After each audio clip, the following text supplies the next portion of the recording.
Absolutely. Exercise can be extraordinarily beneficial both as a way to prevent an illness from reoccurring and as a way to treat an illness if you actually have symptoms right now. I think the best evidence is probably for depression and anxiety disorders, but it can really help in terms of alleviating a lot of symptoms.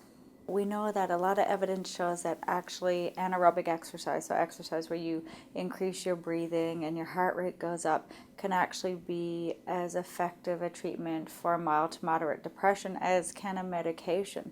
So it actually increases serotonin, which is a neurotransmitter that's often deficient in people who have depression or anxiety. So it does exactly the same thing a medication does.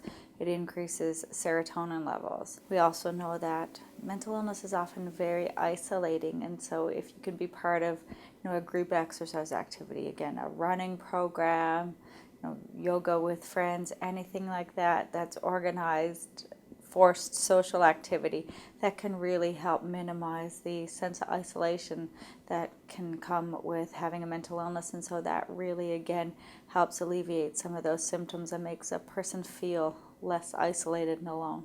It becomes really complicated when some of the symptoms of depression are that you have fatigue, you don't have a lot of energy, motivation can become a challenge, and so this seems counterintuitive to starting an exercise program. So I would say if you can make exercise part of your life when you're feeling well, this can be a tool to kind of help keep you well and to help minimize symptoms of depression. If you're unwell, and this is something that I often get asked by friends and family, what can we do to help? This is really an area where support from friends and family can really be essential. And so organize group activities with a buddy that is going to come and really motivate you, get you out, get you active. And so something that you can do with friends, that can be really motivating.